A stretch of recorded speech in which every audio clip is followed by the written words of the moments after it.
उत्सव आणि सोहळे साजरे करणं आपल्यासाठी नवीन नाही। आपण महापुरुषांची जयंती साजरी करतो हे आपण पाहिलं असेल आणि ऐकलंही असेल। मात्र आता महाराष्ट्रामध्ये बौद्धिक दिवाळखोरीत निघालेल्या काही मंडळांनी महापुरुषांच्या पुण्यतिथीचा सोहळा करण्याची नवी परंपरा सुरू केली आहे। छत्रपती शिवाजी महाराजांच्या 337व्या पुण्यतिथीच्या निमित्तानं श्री शिवाजी रायगड स्मारक मंडळाच्या कार्यकर्त्यांनी चक्क ढोल तासांचा गजर करत रायगडावर मोठा जल्लोष केला। साहसी प्रात्यक्षिकांचंही आयोजन करण्यात आलं होतं। छत्रपतींच्या पुण्यतिथीला रायगडावर ढोल ताशे वाजवण्यात येणार नाहीत असं गेल्याच आठवड्यात सांस्कृतिक मंत्र्यांनी विधिमंडळामध्ये आश्वासन दिलं होतं। मात्र त्यांच्या या आश्वासनाला हरताळ फासण्यात आलाय। ढोल ताशे वाजवून श्री शिवाजी रायगड स्मारक मंडळ महाराज गेल्याचं दुःख व्यक्त करत होते की आनंद, हा प्रश्न समस्त जनतेला पडलाय। विशेष म्हणजे राज्यमंत्री रवींद्र चव्हाण, महाडचे आमदार भरत गोगावले, पनवेलचे आमदार प्रशांत ठाकूर, अभिनेते राहुल सोलापूरकर, विविध जिल्हा परिषदांचे अध्यक्ष, महापालिकांचे नगराध्यक्ष यावेळी उपस्थित होते।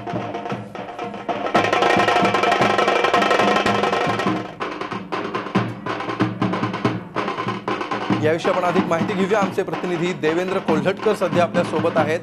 देवेंद्र, महाराष्ट्रातली एक बौद्धिक दिवाळखोरी या मंडळाच्या निमित्तानं समोर येताना दिसतीये। पुण्यतिथीचा कार्यक्रम ज्यावेळी दुःख व्यक्त करायचं असतं त्यावेळी या मंडळाचे कार्यकर्ते ढोल ताशांच्या गजरामध्ये हा पुण्यतिथी उत्सव साजरा करत होते आणि त्यामुळे सांस्कृतिक मंत्र्यांनी गेल्याच आठवड्यामध्ये आश्वासन दिलेलं आहे की पुण्यतिथीच्या दिवशी ढोल ताशे रायगडावर वाजवले जाणार नाहीत आणि यापूर्वी कधीही असं चित्र महाराष्ट्रामध्ये बघायला मिळालेलं नव्हतं। विशेषतः रायगडावर अशा प्रकारे महाराजांची पुण्यतिथी यापूर्वी कधीही साजरी झालेली नव्हती।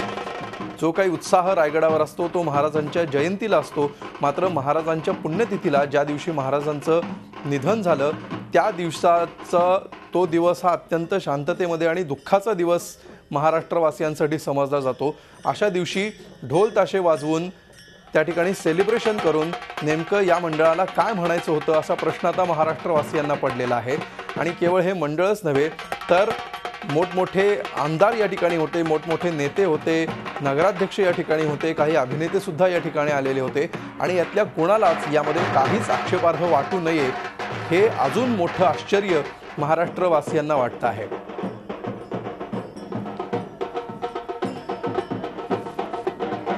बघा, ही दृश्य पाहून आपल्याला कदाचित असं वाटेल की महाराजांच्या जयंतीची किंवा इतर कुठल्या कार्यक्रमाची ही दृश्य आहेत, पण प्रेक्षकहो, महाराजांच्या पुण्यतिथीला रायगडावर अशा प्रकारे ढोल ताशे आणि मर्दानी खेळांचं प्रात्यक्षिक करून महाराजांची पुण्यतिथी साजरी करण्यात आली।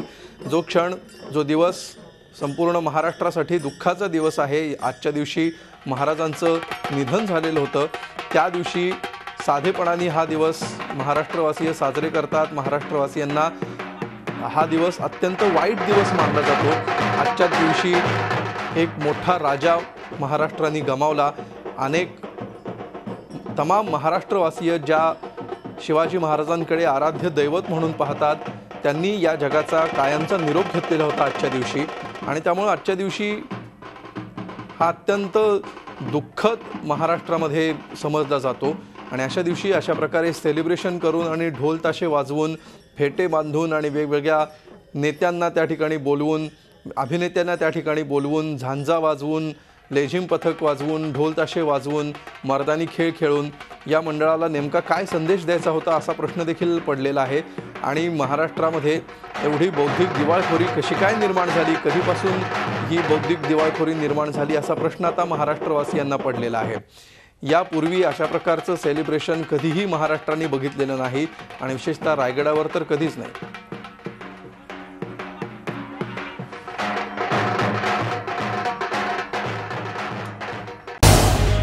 झी 24 तास रहा एक पाऊल पुढे।